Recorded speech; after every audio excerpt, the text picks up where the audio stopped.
Goed, as ek sê jy moet min of meer, wat ek gister gesê het, jy moet min of meer probeer identifiseer, wat is die negatiewe program wat jou terughou, wat jou potensiaal breek.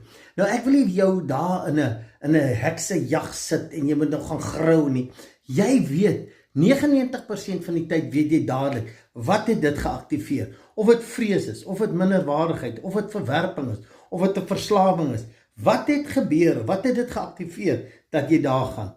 Nou jy moet onthou, jou onderbewussyn is eintlik die bloudruk van jou lewe. Dit bepaal hoe jou fisiese omstandighede geuitspeel.